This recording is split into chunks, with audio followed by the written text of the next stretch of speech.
First time we've witnessed violence directed at the opposition leaders during low public activities. In April this year, leaders who included His Excellency Kalonzo Musyoka, His Excellency Rigathi Gachagua, and Eugene Wamalwa were attacked on their way to Kikuyu for a rally. There have been many similar attacks, some in places of worship or targeting opposition leaders, and which have not been acted upon by the police. Only days ago, Excellency Martha Karua, Senior Counsel, and the party leader of the PLP experienced an attack while accompanying clients for the lawful implementation of High Court orders at Gatoto Primary School in Mukuru kwa Ruben, where court-directed security was not provided despite express judicial orders. These incidents, together with the events unfolding across the country, raise serious questions about whether public institutions are discharging their constitutional obligations impartially and effectively. Kenya cannot become a nation where organized violence is answered by organized retaliation. While every citizen has the right to personal safety, we must resist any temptation to normalize mob justice or politically motivated reprisals. Once violence becomes an accepted instrument of political competition, no community, no political party, and no citizen will remain safe. History teaches us that political violence rarely harms politicians most. It destroys the livelihoods of ordinary Kenyans or citizens. It is traders whose businesses are looted, border riders whose motorcycles are burnt, families who lose loved ones, and young people who are recruited into criminality, while those who incite them retreat to safety. The buck stops with William Ruto and his regime. He is the chief executive of the government and bears the greatest responsibility. He swore to respect, uphold, and defend the Constitution. It is therefore his duty to ensure that the security apparatus of the country are functional and up to their duty of maintaining law and order. The National Police Service is constitutionally mandated to protect Kenyans without fear, favor, or political considerations. Law enforcement agents must act impartially to prevent violence whenever it occurs, investigate every criminal act, and ensure that all perpetrators, sponsors, and organizers are held accountable through due process. This is unlikely to happen where public officials engage in partisan political posturing and campaigns. Unfortunately, the CS for Internal Security, Juan Kipchumba Murkomen, and his PS Raymond Omolo are playing partisan politics, which distorts the role of security agencies. We are aware of the mobilization of police from all corners of the Republic to go to Olkalau. We urge police deployed to Olkalau to perform their duties impartially and to reject any unlawful orders to violate the law and play partisan roles. The IEBC, police deployed to man elections, are deemed to be electoral officials and are under your direct command, and you must issue any lawful orders, and any partisan engagement by police will be attributed to you if not acted upon. I yield to my brother, SKM. How far have you gone? Up to violence? Yeah. Equally, political leaders across the divide must exercise restraint in both word and deed. Leadership demands responsibility, especially during moments of heightened political tension. We must reject language that fuels division and instead reaffirm our shared commitment to peaceful democratic competition. Kenya demonstrated constitutional maturity in 2022 through a peaceful transfer of presidential power. We must not allow that achievement to be undermined by a growing culture of intimidation, goonism, and politically sponsored violence. I want to add state-sponsored political violence. We therefore call upon the government to reassure, I think we are being very polite here, to reassure all Kenyans that every lawful political gathering will receive equal protection under the law. Public confidence in the impartiality of state institutions is indispensable to democratic stability. Finally, we appeal directly to our fellow citizens, wazalendo wenzetu. Do not allow yourselves to become instruments of violence on behalf of any political interest. Refuse to be recruited into gangs. Refuse to retaliate against fellow citizens. These are your brothers and sisters. Protect one another. Uphold the Constitution and insist that political differences be resolved through lawful institutions, not through the streets. To the IBC, as you preside over Al-Kalau by-election, do so under the law and perform your duties with utmost professionalism and impartiality. We have seen the statement by Mr. Efcon. The only thing I remember is saying, don't take photos, whatever. Don't use your phones and what have you.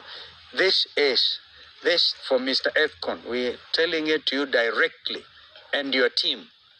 If you bungle Al-Kalau, Kenyans have absolutely no reason to hold you in high esteem. You have powers to sanction anyone, including bigwigs in government, who violate electoral laws as well as those who orchestrate violence. Do not stand idle or the integrity of elections, and your very own office is eroded. What happens on Thursday will demonstrate whether or not you are an impartial arbiter. As I've actually repeatedly said, you have the opportunity to prove you are not a William Ruto commission, that you are Kenyan Independent Electoral and Boundaries Commission.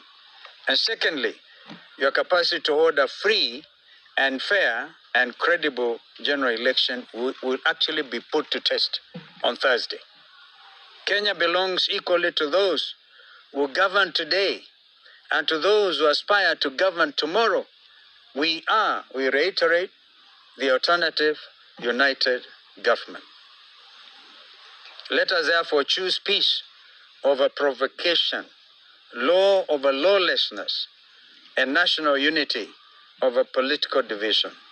Let all state agencies, including the police and IBC, serve all equally without fear or favor. We have seen Mr. Kanja, you're deployed of 1,000. I think it's on everybody's telephone. 1,000 police have been deployed to Al-Kalau. We pray to God that this is not another kind of election as happened in Bere North. And the country noted, UDA lost Bere election. UDA lost in Malaba. And we all know that. Why don't you just accept defeat? We know that a minister, a cabinet minister, took over a polling station. And Kenyan has to scamper for peace, run for their dear lives from a minister. Or all these state officers who should not engage in politics. And you know it. You know it is in the Constitution. And you are out there. You are distributing relief food, you are giving mattresses. Blatant abuse of office and the electoral code of conduct. We are watching. The country is watching. In fact, I want to add, the international community is actually watching Al-Kalau. All of us are watching. Election comes and goes, but Kenya must remain. Kenya is bigger than any one individual, let alone those who choose to be used to destroy our beloved nation. I want to add, Mr. Ruto, accept defeat. It is decent to do so. My sister, mother, and our late brother, who has gone to rest, accepted the verdict of the Supreme Court of Kenya. Even when we did. Even when we didn't believe it was hot air. We took it. We were called hot air staffers. We took it. Mr. Ruto must prepare to lose this election. We're even aware of your cooking attempts to through Infotrak to try and divide the opposition. We are aware. Gunism has no place in Kenya now or ever or forever. Kenya will not become another Haiti. We know you send our boys there, maybe to learn, to benchmark. And we're beginning to see evidence of Haiti type of gangsterism in our country every day. We will not accept it. Our answer to violence must never be more violence. Our answer must be justice, constitutionalism, and the rule of law. This is our statement. If anybody has any question. Question. My name is Ndobi Moturi for Daily Nation. We have seen a report today by the Kofi Annan Foundation saying that there's a high likelihood, around 84% of violence in the 2027 upcoming election. What could be your reaction to this? Our reaction is serious concern. Kofi Annan Foundation is one of the reputable international organizations, named, of course, after, was started by our late brother, the late Kofi Annan, United Nations General Secretary. Yes, and this has gone, by the way, to all the investment community. Anybody who wants to put their money in Kenya stands guided by that kind of research, Moturi, that you're referring to. 84% of likelihood of violence next year is terrible news for this country's economy. And leave alone the economy, Kenyan livelihoods. So we must all act together. And this is the moment. Another question? Your mother. Let me say something on that. There's something we can do as Kenyans. We can reject violence as a means. The goons are coming from our homes as citizens, our neighborhoods, our communities. Let us talk to each other. And to the police, the few rogue who are working hand in hand with goons. Remember, you destroy Kenya, you too will not have a home. We can live without being leaders or be somewhere in jail. Egypt was a police state. Tahrir Square still happened. China, Tiananmen Square happened, and you know China. Hitler disturbed the entire world, allied forces together. He still fell. It is not a question of if you will leave power, those who are in power today. It's a question of when.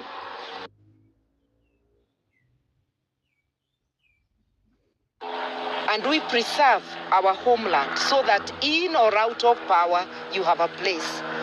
This is my call to William Ruto and his KK regime and to fellow Kenyans.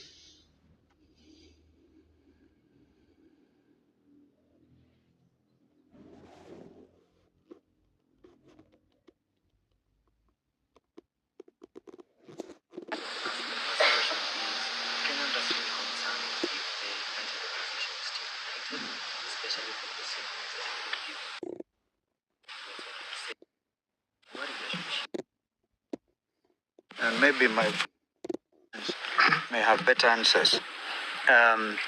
You know, when you're building coalitions, it's always never a walk in the park. But what I know is all of us as leaders in the United Alternative Government are committed to ensuring that William Ruto is actually one term. I think I've seen Senator Sifuna lay claim to that as well. A lot of people are laying claim to the fact these guys have to do one term. So There's nothing we are engaging each other on a daily basis, right? I can, for example, tell you yesterday I had lunch here with Fred Matiang'i. Actually, that's how we agreed we'll have this press conference here today, and he would obviously be here, and he's instead gone to I think, Thika. We're in touch. Chief Justice Maraga was always actually with us drafting some of these statements, and Mother was the chief editor, if I can politely say so. Right? So we are one. We are. We all are different personalities. We're different people, but the commonality is evident in the belief that this country deserves better leadership, and that is what is a void right now. So we will continue to talk, to agree. We're talking as Azimio la Umoja One Kenya. Mother was reminding me when we last came here, we were Oka with her, with Kanu and others. So we continue this engagement. We are part and parcel of each other, and I don't hear any differences that are insurmountable. Thank you. I think that's sufficiently answered. Any other question? No. I don't have to say anything beyond that. In fact, I was going to add something for your the thing that's crossed down there. That we have seen invitation cards circulating. Where William Ruto has purportedly invited 20,000 residents of Okalau. He does not refer to them as voters, although the residents of Okalau are the ones who are going to vote, to State House tomorrow for dinner. They can stay overnight. I just want to call on the chairman, Edung Ethekon, to tell him this is the highest level of bribery, treating citizens who the next day will be voting. It's an election offense. It's an election offense.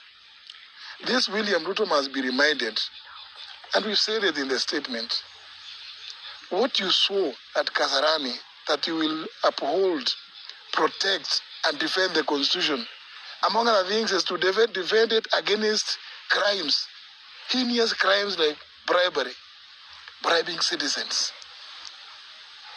So, Edung Ethekon and your team camp at the State House gate, because a crime will be committed there tomorrow evening. You don't have to go and tell people, as he has been saying, that you must come and bring complaints. No. You direct the police that here. That's what they do. We have information a crime is about to be committed. Go tell Inspector General Kanja to go and camp.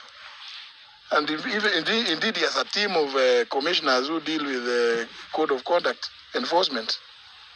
Go and camp at the various gates at State House tomorrow, because a crime is about to be committed. And the criminal number one is none other than William Ruto.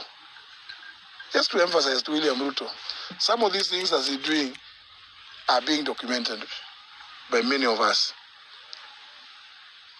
And as my sister Mother said, power is transient. It's just a matter of time. You will be in Sugoi, and others will be in State House. Thank you. Bali tuishie hapo. Yeah, because less is more. Thank you.